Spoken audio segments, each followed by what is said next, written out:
Welcome back, MTG Joe here. Today we're going to be taking a look at the weekly metagame breakdown for the Explore Best of 3 format.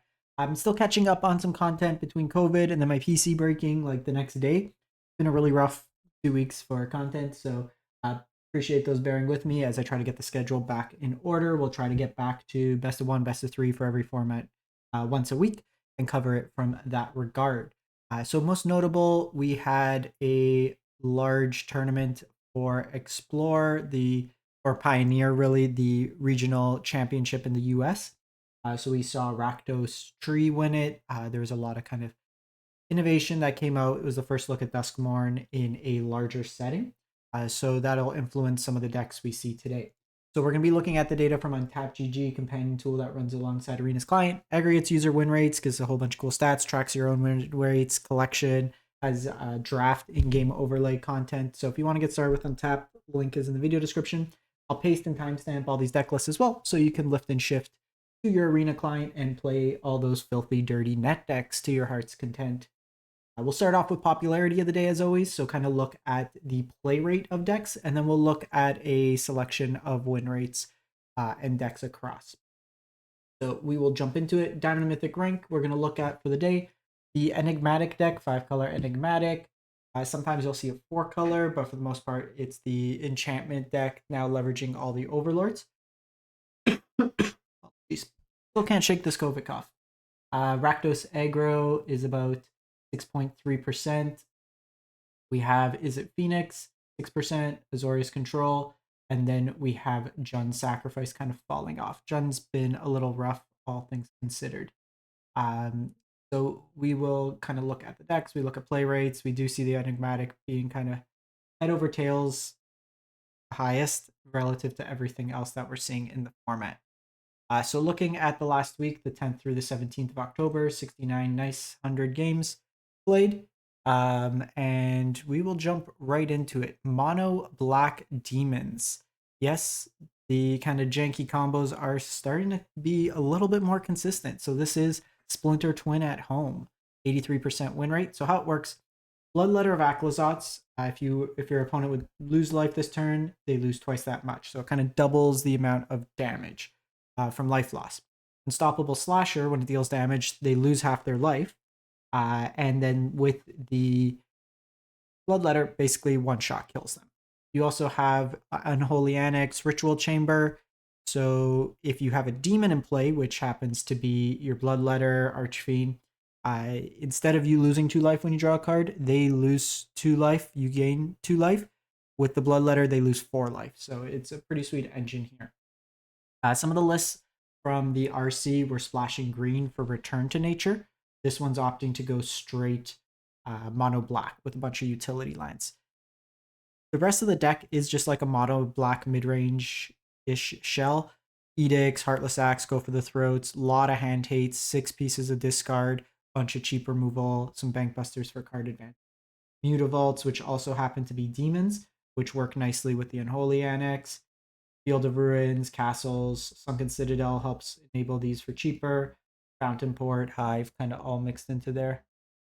And then we have Duress's Hand Hate, Meat Hook as a sweeper, Unlicensed Serfs for Graveyard Hate, Go Blank for Hand Hate and Graveyard Hate, Liliana for the mid-rangey control mirrors, Path to Peril as a cheap sweeper, Withering Torment, hit enchantments, and then Invoke Despair is kind of an over-the-top, which incidentally also hits enchantments.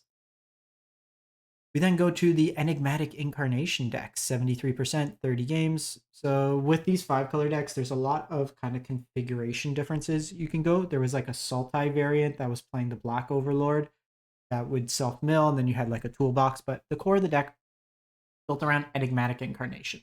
So you can sacrifice an enchantment on your end step, and then basically Birthing Pod into one that costs 1 more. It plays very nicely with Leyline bindings. So while it only costs 1 in the deck to cast for the most part, you can then tutor up something that's 7 mana. So you can go into like Atraxa or Titan of Industry as needed. You also, so this is 1 or less. No, so it 1+. So you have to. You can't just go tutor down. But you also have Overlord of the Flood Pits, Overlord of the Hauntwoods. So these come in. You can cast them for their impending cost, which is nice. So you get them at a reduced rate. You could on curve go either of these overlords.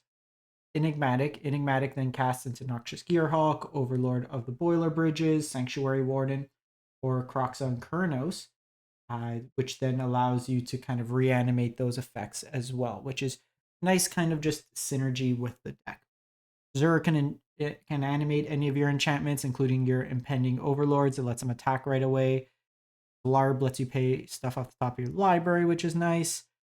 Mimic can copy any of these creatures, which is nice. Knight of Autumn, Skyclave as removal. Beans draws off any of the impending cost. High Noon stops like Phoenix, heavy like spell decks like the Rakdos aggro. Bunch of cheap removal in this one. Go for the throats. Fatal Push, Vanishing Versal. Then you have Yorian Companion, Hand Hate and Thoughtseize, Rest in Peace for Graveyard Hate, Archon of Myria for anything looking to play multiple spells, Listening Delusion of Sweeper, Knockout Blow for Mono Red, Thought Distortion for control matchup.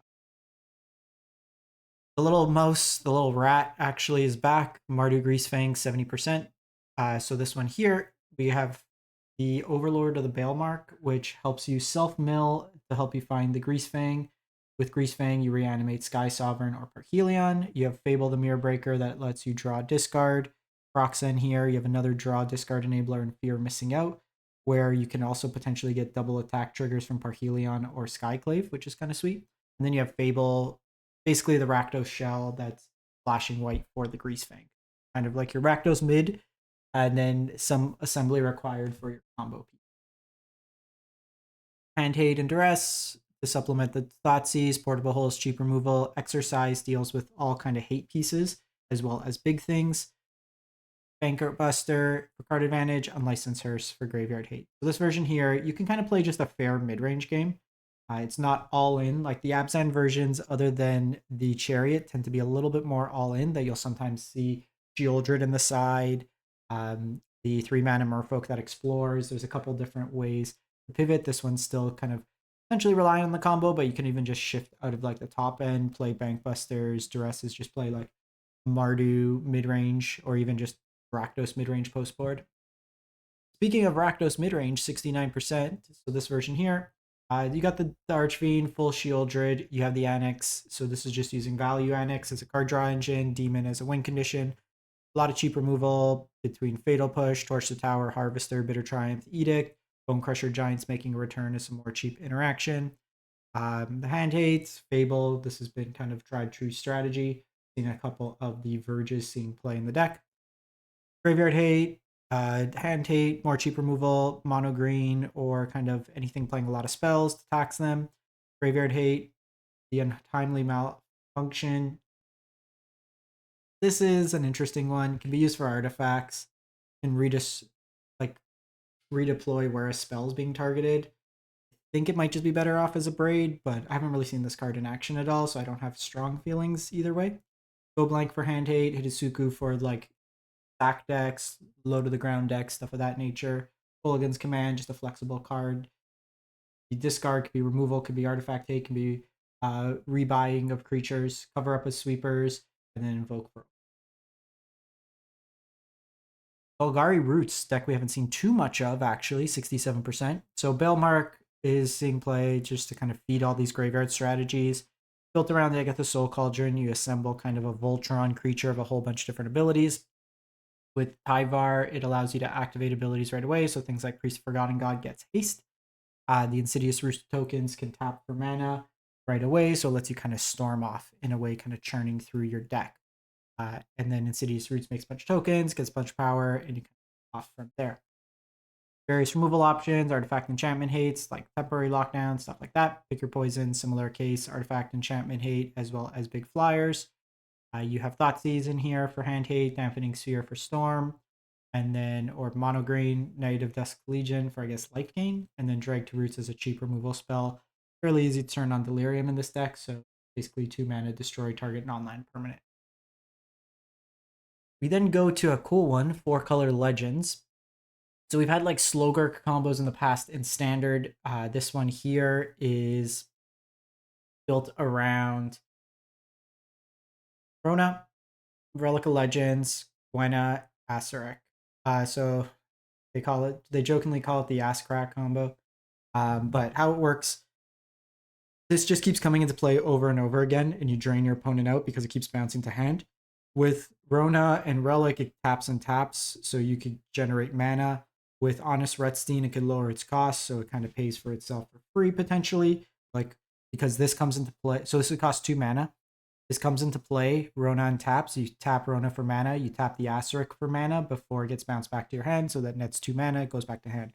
Gwenna would tap on tap, and because of its ability, so then it also gives you the cost reduction. In doubles mana, you have your dorks, Collected Company helps you find pieces, and then you can also just, with a bunch of mana, like pump it into, so if you have a really big Gwenna, you can get trampled down, cast Traxa, so very click intensive deck, but kind of a cool combo. Again, just a lot of common pieces we're seeing. Hand hate, removal options, back to nature for the enchantment decks, graveyard hate, back's really flexible, Yasharn for the sack. We have mono white control, mono white tokens. So this one here is like just a tweaked version of the standard Caretaker's deck, just kind of adding in the powerful cards of Pioneer, Enduring Innocence, and Caretaker's Talents Big Draw Engine, along with Wedding Announcement. So 3 very strong enchantments to get you a bunch of card advantage. Emperors, Bezas in here in top ends. You have full Overlord of the Mistmores in here. Miria's Call, Token Maker, and a land. Sunfalls. And then just a bunch of like sagas. Builder's Talent can pump around counters. Carrot Cake for counters. Collector's Cage, another sweet one here. Kind of free cast stuff, but distribute counters with Hideaway. This card here at one point was like, I think it was like 20 or 30 bucks. I just ordered a playset for like $2. So this is something that I was kind of hedging on, thinking like for $8 to have a mythic big score thing that could potentially see breakout play seemed pretty cool. Low opportunity cost to pick this up in paper, I think. Get Loss, High Noons, Birth of Meletes, another way to make tokens, help you hit your line drops, gain your life. So mid-rangey, tokeny control. You got Nykthos in here to just generate big amounts of mana, a whole bunch of utility lines. Yorion Companion, then you have Dampening Sphere, and just notably, this will hurt your own Nykthos, so be mindful of that. Heliod's Intervention is a cool card, just given all the artifacts enchantments against the Enigmatic deck. This can be a huge blow. Rest in peace for Graveyard Hate. Knockout blow for like the red-based aggro, and then Beza's the kind of creature aggro. Azorius Control, 64%. So Kahira Companion, not Yorion. Art's really cool on this Narset. So just kind of Planeswalker control, nothing like super over the top innovative. Kind of the big thing is, are they on portable hole or are they on temporary lockdown? Lockdown and hole kind of counteract each other. But a lot of cheap removal here. High Noon for kind of the multi-spell decks. We're seeing like a Virgin here, some Fountain Ports, just kill, counter, draw, and then win with your Planeswalkers kind of effect. Red-green decks, control kind of mid-rangey decks. Grindier matchups, you have Bankbuster, Graveyard Hate, some counters, anything that's drawing a lot, good against Phoenix. Bezas for like the more aggressive decks, Farewell is a sweeper, and then Hallbreaker Horror. So Selesnya Death and Taxes is a deck from the RC that I believe top 8'd. So this deck here, leveraging Collected Company. Be mindful when you're crafting your Collected Companies if you don't have them. This is the like secret, not secret lair, the special guest, so it's mythic, but you can just use a rare wildcard. Don't use a mythic on this unless you really want this art, but save your mythic wildcards. So this deck here is just Taxes deck. So you have 8 1-drop accelerants to play into turn 2 3-drops. Enduring Innocence card draw engine for this deck that times could run out of cards. But then you have like Peacekeeper that taxes their hand, Archon taxes their spells and mana, Haven Interrupter could be like a pseudo counter spell, Skyclave and Fox Bodyguard as removal spells, Thalia for tax, Kellen for card advantage, Voice to tax the instant speed spell. You can probably get away with playing some Verges as well in this deck. I would have to double check with the green-white Verge if it base taps for white. If it doesn't, if it base taps for green, then I could understand pathways and stuff. Portable Hole, cheap removal, Graveyard Hate, some more tax effects, more removal, more tax effects, more removal, and then Wandering Emperor matchups. You can get Planeswalker package. Holding up either Wandering Emperor Collected Company gives you 7 instant speed options to pair with your already Haven Interrupters, stuff like that. What's cool with this deck too is because like you can play at instant speed with the Haven Interrupter through either Collected Company or the Interrupter itself, and then the Fox Bodyguard removal at it. go to Izzet Phoenix. So pretty stock list. We see a lot of the decks have adopted, this one's at 60, by the way. The artist's talent lets you just kind of draw discard, can be a cost reduction, but it's more just to kind of further enable looting of the deck for the most part. Pairing with Prof's Edict can redistribute counters, but for the deck, draw, discard Phoenixes, play a bunch of cheap spells, bring back Phoenixes, trigger the connive on this Ledger Shredder, and then just the redundancy to beat down with the course of the game. Annul, kind of cool anti-enchantment hate. You have Chandra's Defeat for the red-based aggro decks, a Braid, cheap removal, and artifact hate for like hate pieces. Dust, negate, Ashiok, anything that's tutoring for the deck, good against Enigmatic. Also just good for graveyard hate in the mirror, stuff like that. Brazen Borrow can bounce various hate pieces, stuff like Leyline, Rest in Peace, and lets you kind of combo off, as well as just being another card that's not reliant on the graveyard. Similar with like Crackling Drake and Fable, if they're heavy on the graveyard hate, you can pivot out of your position. Brotherhood's End is a sweeper, Mystical Dispute. We then have Tree combo. So Tree of Perdition has janked its way into a tier, quite an effective tiered deck. How this deck works is with Soul Cauldron, you put cards into your graveyard.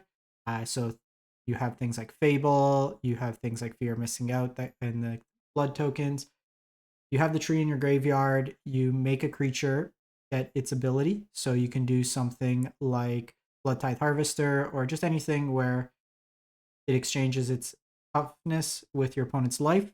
And then you have it get the Voldaren Thrillseeker's ability either by casting it and backupping on top of it, or through the cauldron itself. Then you just fling it at your opponent for lethal that way there.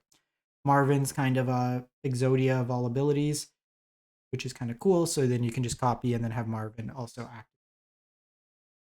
Sideboard, Chandra's Defeat for the aggressive decks, along with Torch, Hand Hate, various removal options, Obnixis for control, Torment for enchantment hate, and then Hazoret for the heavy removal matchups, gives you an industry. Good against like Rakdos and the decks. You then have Gruul Wizards, 56%. Nothing super innovative. Like you can play the Verges if you want, depending on that, like maybe over the Craig Crown pathways. The Verges tap for red, so by base, so they're useful in that regard, and it doesn't lock you in solely on green, which is kind of bad. Just taking a quick scan, nothing like Cindervine's Back to Nature being kind of a sideboard update to the deck. Chandra's Defeat. I still prefer Forge over Case. I just find against the matchups, a lot more decks are bringing in enchantment hate, as well as if you're bringing in stuff like Back to Nature, it kind of hurts you too. Against Shieldred, it's kind of rough. So against Rakdos matchup, where I still prefer Forge, it's kind of stronger against those decks that aren't planning for it. The last deck, I just want to pull up a Rakdos aggro list. Wasn't showing up in the initial, but let's see what we got. So, okay, let's pop this guy open. This is for like a couple weeks. So some of them are trying out Leyline now. Some aren't. So this would be a Leyline variant if you want to just try the new. Past weeks we've showed the other versions, but Leyline doubles up spells. You have your aggressive threats, Emberheart, Slick Shot, Scamp, Heartfire Hero, the Monastery Swiftspear, Turn Inside Out, Rage, Ancestral Anger, all kind of pumps. So this version here is a little bit more all in. It can have very explosive. You can win on turn 2 with this deck, but it's a little bit more susceptible to removal. You have like the full Forge package. You'll sometimes see Obnixis in the side. I've liked, instead of this configuration, I like 3 Forge, 2 Obnixis, just preference-wise. Unlicensed Hearse, Thought Seizes, Fatal Push, so just kind of switch up your hand tape. So you can kind of go away from being all in on the Leyline and kind of shift to a little bit more interactive aggro deck. The reason I don't love Hazoret is against the Azorius deck. Some of them are playing Settle the Wreckage. Some like they have the Wandering Emperor. There's a lot of exile-based removal, so it's not a be-all, end-all. While good against Rakdos, they do have some Edict effects at times too, whereas Obnixis even plays well through counter spells, and it provides multiple threats that make it a little bit harder for the blue-white deck to beat and some of the like the mid-range shells. that's it for the week. Let me know what you've been playing, what you've been enjoying, and we'll catch you next time. Thanks for watching.